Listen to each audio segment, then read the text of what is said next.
Burkina ഫാസോയും Ibrahim ട്രോയയും എന്നും അന്തർദേശീയ മാധ്യമങ്ങളിൽ വലിയ ചർച്ചയാണ്.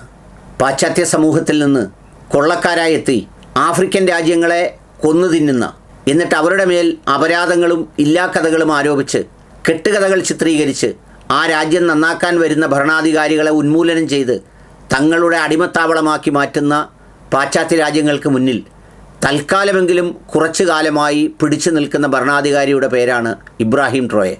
ആ ഇബ്രാഹിം ട്രോയെ ലോകത്തെ മുഴുവൻ വിസ്മയിപ്പിച്ച ഒരു പുതിയ സാമ്പത്തിക പുനഃക്രമീകരണത്തിൻ്റെ ദൗത്യം നടത്തി.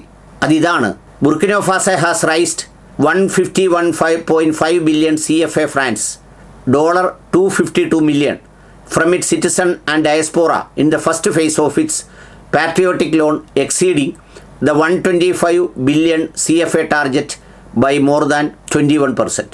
അതായത് 2026 മെയ്യിൽ ഡയസ്പോറ ബോൺസ് എന്ന പേരിൽ ബുർക്കിന ഫാസോയിൽ ministry of economic and finance department ഒരു നാഷണൽ സേവിങ്സ് സ്കീം ആരംഭിച്ചു. അത് വേറൊന്നുമല്ല ചെയ്തത്, ബുർക്കിന ഫാസോയ്ക്കകത്തും പുറത്തുമുള്ള ധാരാളം മനുഷ്യരോട് ഇബ്രാഹിം ട്രോയെ ഒരു അഭ്യർത്ഥന നടത്തി. അതിന് അദ്ദേഹം പേരിട്ട് വിളിച്ചത് പാട്രിയോട്ടിക് ലോൺ എന്നാണ്. അതായത് ദേശസ്നേഹം തുളുമ്പുന്ന വായ്പ.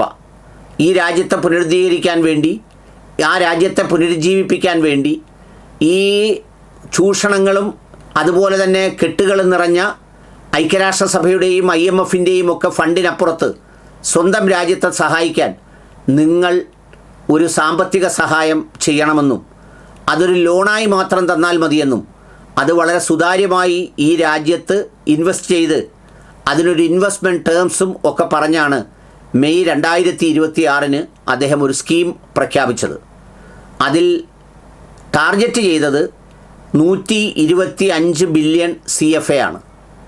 എന്നാൽ വളരെ കുറഞ്ഞ 2 മാസം കൊണ്ട് അത് 151.5 ബില്യൺ CFA ആയി മാറി. ഫ്രാങ്കിൽ, ഡോളറിൽ പറയുമ്പോൾ 252 മില്യൺ.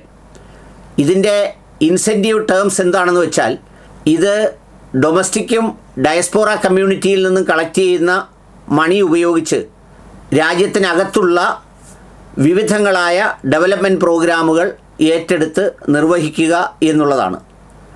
എന്ന് മാത്രമല്ല, ആ സാമ്പത്തികം ഉപയോഗിച്ചുകൊണ്ട് ആ രാജ്യത്തിൻ്റെ അകത്തുള്ള infrastructure, energy, housing, agriculture, industrial zone എന്നിവയുടെ വികസനത്തിന് വേണ്ടി ഈ ആദ്യഘട്ടമായി 125 ബില്യൺ CFAയും രണ്ടാം ഘട്ടത്തിൽ 240 ബില്യൺ CFAയും സ്വന്തമാക്കുക. അതിലൂടെ തങ്ങളുടെ രാജ്യത്തെ പ്രകൃതി വിഭവങ്ങൾ തങ്ങൾക്ക് തന്നെ ഉപയോഗപ്പെടുത്തി വ്യവസായങ്ങളും മറ്റുമുള്ളത് തുടങ്ങുക എന്ന് പറയുന്ന വളരെ മാതൃകാപരമായ ഒരു കാര്യമാണ് ബുർക്കിന ഫാസോയിൽ ചെയ്തത്. ഇത്തവണ ബുർക്കിന ഫാസോയിൽ ഏതാണ്ട് 94 ടണ്ണാണ് സ്വർണം കയറ്റുമതി ചെയ്തത് ആ രാജ്യത്ത് നിന്ന്. അവിടുത്തെ സ്വർണ്ണക്കനികളെല്ലാം വിദേശ കുത്തകകൾ ബിനാമി പേരുകളിൽ തദ്ദേശീയരായ ആളുകളുമായി ചേർന്ന് ചൂഷണം ചെയ്യുകയായിരുന്നു. അവിടെയാണ് ഇബ്രാഹിം ട്രോയെ ആ മുഴുവൻ സ്വർണ്ണക്കനികളും ദേശസാൽക്കരിച്ചു. അത് മുഴുവൻ സ്റ്റേറ്റ് ഏറ്റെടുത്തു. എന്നിട്ട് അതിൻ്റെ വാല്യൂ ഫിക്സ് ചെയ്ത് $4.7 ബില്യൺ സ്വർണ്ണമാണ് ഖനനം ചെയ്ത് പല വിദേശ രാജ്യങ്ങളിലേക്കും കയറ്റി അയച്ചത്.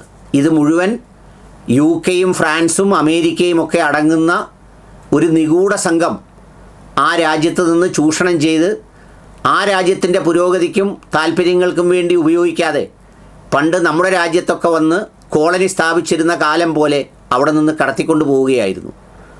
എന്നിട്ട് ആ രാജ്യത്തിൻ്റെ അവർ വെക്കുന്ന കളിപ്പാവകളായ ഭരണാധികാരികളും അവരുടെ ബിനാമികൾക്ക് കൂടി പങ്ക് നൽകി അവർക്കൊക്കെ ഈ യൂറോപ്യൻ രാജ്യങ്ങളിൽ ഇൻവെസ്റ്റ്മെൻറ്റ് ഉറപ്പാക്കിയാണ് ഇതൊക്കെ ചെയ്തുകൊണ്ടുപോയത്. എന്നാൽ ഇപ്പോൾ ആ സ്ഥാനത്ത് ഈ കയറ്റുമതിയിലൂടെയും മറ്റും ലഭിക്കുന്ന കാശ് ഉപയോഗിച്ച് $64 ബില്യൺ ഒരു national development plan Ibrahim ട്രോയെ ഉണ്ടാക്കുകയുണ്ടായി.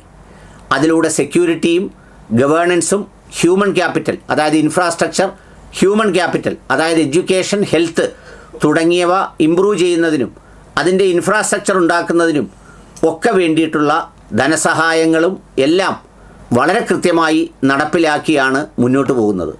1988 Ibrahim ട്രോയെ ജനിക്കുന്നത്.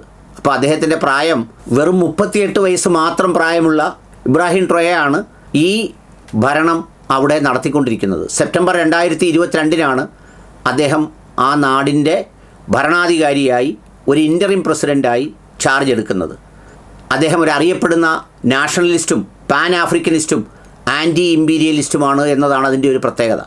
2029 ഇപ്പോൾ അവിടെ തിരഞ്ഞെടുപ്പ് നടക്കും എന്ന് പ്രതീക്ഷിക്കുന്നത്. ആ തിരഞ്ഞെടുപ്പിലേക്ക് എത്തുമ്പോൾ ആ രാജ്യത്തിൻ്റെ സുരക്ഷിതത്വം ഉറപ്പുവരുത്തുന്നതിൽ, എക്കണോമിക് സോവർണിറ്റി അഥവാ അതിൻ്റെ സാമ്പത്തിക സ്വാതന്ത്ര്യം ഉറപ്പാക്കുന്നതിൽ, പശ്ചാത്തല സൗകര്യങ്ങൾ വികസിപ്പിക്കുന്നതിൽ, പാശ്ചാത്യ രാജ്യങ്ങളെയും കൊളോണിയൽ രാജ്യങ്ങളെയും ആശ്രയിക്കുന്ന ഒരവസ്ഥയിൽ നിന്ന് മാറ്റി എന്തെല്ലാം കാര്യങ്ങൾ ചെയ്യാൻ കഴിയുമോ അത്തരം കാര്യങ്ങളൊക്കെയും അദ്ദേഹം ചെയ്താണ് മുന്നോട്ട് പോകുന്നത്. ഏതായാലും അവിടെയാണ് ഇത്തരമൊരു പുതിയ പരീക്ഷണം അദ്ദേഹം നടത്തിയിരിക്കുന്നത്. സ്വർണ്ണഖനികളുമായി ബന്ധപ്പെട്ട് അദ്ദേഹം നടത്തിയ ഇടപെടലുകളെ സംബന്ധിച്ച് വളരെ വിശദമായി മറ്റൊരു വീഡിയോയിൽ പറയാം. കാരണം ഇതിൻ്റെ ദൈർഘ്യമേറുന്നതുകൊണ്ട് മാത്രം.